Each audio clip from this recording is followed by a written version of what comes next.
Shri Antony Vikram ಅವರನ್ನು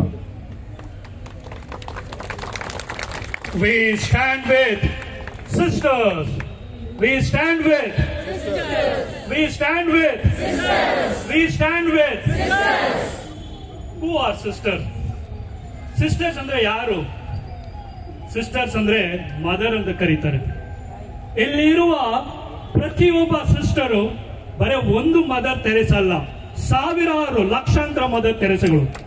ಪ್ರತಿಯೊಂದು ಕೈಗಳು ಇಲ್ಲಿ ಇದೆಯಲ್ಲ ಸಿಸ್ಟರ್ಗಳು, ಒಂದು ರೋಗಿಗಳನ್ನು ಗುಣಪಡಿಸಿದಂತ ಕೈಗಳು, ದಾರಿಯಲ್ಲಿ ಬಿಟ್ಟೋದಂತ ಅನಾಥ ಮಕ್ಕಳನ್ನು ಸಾಕಿ ಸಲುಹಿದಂತ ಈ ಕೈಗಳು, ತಂದೆ ತಾಯಿಗಳನ್ನು ರಸ್ತೆ ಮಧ್ಯದಲ್ಲಿ ಬಿಟ್ಟು ಹೋದಂತಹ ತಂದೆ ತಾಯಿಗಳನ್ನು ಅವರ ಆಶ್ರಮದಲ್ಲಿ ಕರ್ಕೊಂಡೋಗಿ ಸಾಕಿದಂತ ಈ ತಾಯಿಂದಿರು, ಈ ಸಿಸ್ಟರ್ಸ್ ಗಳ ಮೇಲೆ ನೀವು ಹಾಕುವಂತ ಕೇಸ್ ಏನು? ಯಾವ ಕೇಸ್ ಹಾಕಿದ್ದೀರಿ? ಕನ್ವರ್ಷನ್, ಮತಾಂತರ. ಮತ್ತು ಅವರ ಏನ್ ಮಾಡಿದ್ದಾರೆ? ಕಳ್ಳ ಸಾಗಾಣಿಕೆ, ಮಕ್ಕಳ ಕಳ್ಳ ಸಾಗಾಣಿಕೆ. ನೀವು ಬಿಟ್ಟೋದಂತ ಮಕ್ಕಳನ್ನ, ಎಳೆ ಮಕ್ಕಳನ್ನ ತಗೊಂಡು ಬಂದು ಅವರು ತಮ್ಮ ಕಾನ್ವೆಂಟ್ಗಳಲ್ಲಿ, ತಮ್ಮ ಆರ್ಫನೇಜ್ಗಳಲ್ಲಿ ಸಾಕಿ ಬೆಳೆಸಿ ದೊಡ್ಡ ವ್ಯಕ್ತಿಗಳು ಮಾಡಿದಂತಹ ತಾಯಿಯರಿಗೆ ನೀವು ಮಾಡಿದಂತ ದೊಡ್ಡ ದ್ರೋಹ. ಇದನ್ನ ಜಸ್ಟಿಫೈ ಮಾಡ್ತಾ ಇದ್ದಾರೆ ಅಲ್ಲಿನ ಸಿಎಂ. ಆ ಸಿಎಂ ಕೂಡ ಓದಿದ್ದು ಕ್ರಿಶ್ಚಿಯನ್ ಶಾಲೆಯಲ್ಲಿ, ಗೊತ್ತಾ? ಅವ್ರು ಓದಿದಂತದ್ದು ಫ್ರೀ ಕ್ರಿಶ್ಚಿಯನ್ ಶಾಲೆಯಲ್ಲಿ. ತಿಂದ ಮನೆಗೆ ದ್ರೋಹ ಬಗೆದಂತಹ ಸಿಎಂ ಆಗಿದ್ದಾರೆ. ಬರೇ ಒಬ್ಬ ಸಿಎಂ ಅಲ್ಲ, ನಾನು ನೋಡಕ್ ಹೋದ್ರೆ ಜೆ.ಪಿ. ನಡ್ಡಾ, ಈ ಬಿಜೆಪಿ ಪಕ್ಷದ ನಾಯಕರು, ಜೈಶಂಕರ್, ಪಿಯೂಷ್ ಗೋಯಲ್, ನಿರ್ಮಲಾ ಸೀತಾರಾಮ್, ಅರುಣ್ ಜೇಟ್ಲಿ, ಹೀಗೆ ಹೇಳ್ತಾ ಹೋದ್ರೆ ಲಿಸ್ಟ್ ಬೆಳೀತಾ ಇರುತ್ತೆ. ಹಗಲು ರಾತ್ರಿ ತಮ್ಮ ಮಕ್ಕಳನ್ನು ಕಾನ್ವೆಂಟ್ ಶಾಲೆಗೆ ಸೇರಿಸಬೇಕು ಅಂತ Q ನಿಲ್ತಾರೆ.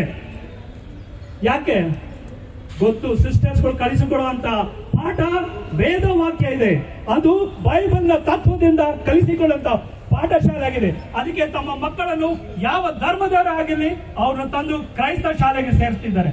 Convent school is the first priority they give because of the values they teach, because they teach the love of Christ.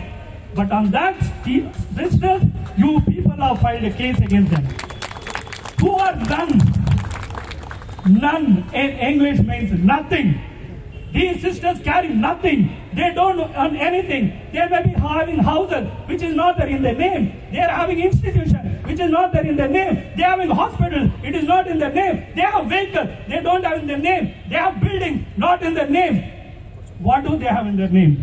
I see some other sisters just wearing a thread and a cross. That is their property. Whenever the property is divided in the family, they give to the sisters. Even that doesn't belong to them. They are giving to the convent. ಇಂಥ sacrifice ಮಾಡುವಂತ ಸಿಸ್ಟರ್ಗಳ ನೀವು ಕಳ್ಳರು, ನೀವು ಮತಾಂತರ ಮಾಡೋ ಅಂತ ಹೇಳ್ತಿದ್ದೀರಲ್ಲ, ನಿಮಗೆ ಸ್ವಲ್ಪ ಆದ್ರೂ ನಾಚಿಕೆ ಮಾನ ಮರ್ಯಾದಿದೆಯಾ? ಈ ಸಿಸ್ಟರ್ಗಳ ಮೇಲೆ ಕೇಸ್ ಬರೋ ಬೇಲ್ ಕ್ಯಾನ್ಸಲೇಷನ್ ಅಲ್ಲ, ಆ ಕೇಸ್ ಪೂರ್ತಿ ವಿಡ್ರಾ ಮಾಡಿ ಅವಳು ಯಾವ ಮಾಡಿದ ವ್ಯಕ್ತಿ ಆ ಜ್ಯೋತಿ ಅವಳ ಮೇಲೆ ಗೂಂಡ ಕಾಯ್ತಿದೆ, ಅವಳನ್ನ ಹೊರಗಾಕ್ಬೇಕು.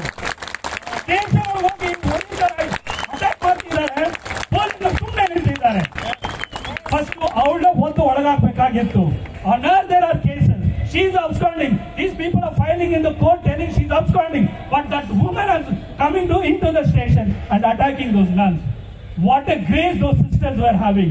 You should see their face. No reaction. The calmness what Jesus had on the cross, I could see there on their face. This is what we are Christian God. This is what our nuns God. This is what our priests are stand for. This is what Christ taught us. For this only we will sacrifice, even though we shed our blood. One drop